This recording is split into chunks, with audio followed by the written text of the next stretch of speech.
It was the best of times, it was the worst of times. Now probably most of you know that came from what book?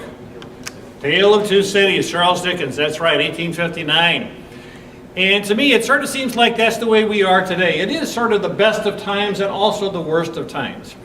It's the best of times because we can be at home, I can be laying on my couch, and I can have access to the entire world. It's amazing what we can see. I can have all my banking information, my credit card information. I can pay all my bills online. We don't need the darn post office anymore. We have all these different things we can do. I can Skype with my grandson who's in San Francisco. It's fantastic. But it's also the worst of times. And by that I mean we not only have access to the world, but the world also has access to us. Everything we do, all of our bank records, all of our checking, all the bills we pay, all of the movies we watch, everything we do online can be accessed by the bad guys. And there are a lot of bad guys out there. Just over the last summer, I started keeping track of some of the businesses that have been hacked. How many people here have ever written a check or had used a credit card at Schnucks? Raise your hand. How about at Target? Raise your hand. How about at Home Depot? Raise your hand. All of those plus about 17 other sites have been hacked over this last summer. I mean, it's truly amazing. JP Morgan, if you have a bank account with them, their information has just been hacked. 76 million pieces of information, individuals. So a lot of stuff is going bad out there on the internet. And the age of privacy is gone, Howard. Used to have privacy in your own home, not anymore. So I've developed what I call 3 little rules to use for internet security. Rule number 1, don't be an internet or an email sucker. You know, there are a lot of sites out there that, say all sorts of things. Congratulations, your email address is won free lotto. I win free lotto every single day. I can't imagine. What are the odds?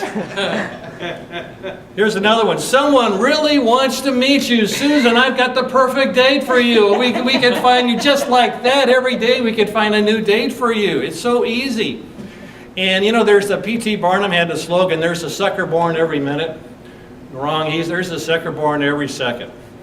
And I'm sure that the sophisticated people here don't succumb to those sort of scams. But believe it or not, I'm watching the 6 o'clock news tonight before I leave. And this woman was on there. She got an email that said, make $300 a week. All you got to do is put a little advertising on your car. And of course, it was a scam, and they were going to get money out of her. But so people are still clicking on those links. Please don't be an email sucker. The second thing is don't click on pop-ups. And by pop-ups, I mean is you're on the internet and all of a sudden you get something like this. Malware found. Oh my God. And this is where people really freak out, and this is actually where I get most of my business. Now, I don't charge anybody, but all of my friends that have problems, they call me and they say, Tom, well, I got this pop-up and it said malware, and I clicked on it, and all of a sudden I got these 11 toolbars and I don't know what to do. I can't get anything done.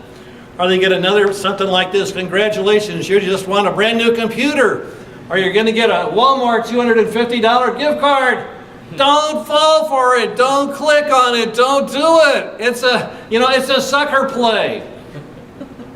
And rule number 3, and this is basically what we're going to talk about tonight, is you need to have a good password system. A good password system. So the first thing to remember is don't use common passwords. Now, probably the most common one is either the word password or 1, 2, 3, 4, 5, 6.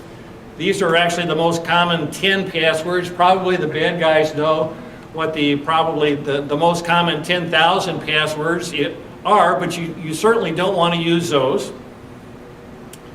Don't use dictionary words. Just because there's a word in the dictionary, whether it's regardless or irregardless or some county in Kazakhstan, don't use it because, again, the hackers have access to those, and they can do what they call dictionary attacks, and they can run through all of those passwords in like a second on a really good machine to try to find out what your password is. So don't use dictionary words.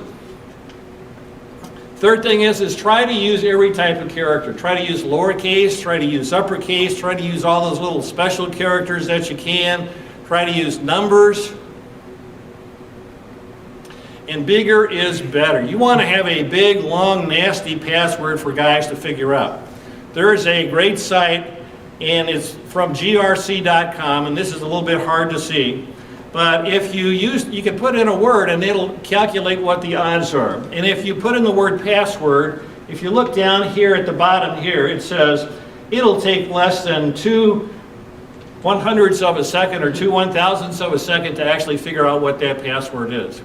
However, if you used a longer password, and this says I-want a really long password -123, that would actually take 5.91 100,000 trillion centuries for even the best computer in the world to figure out.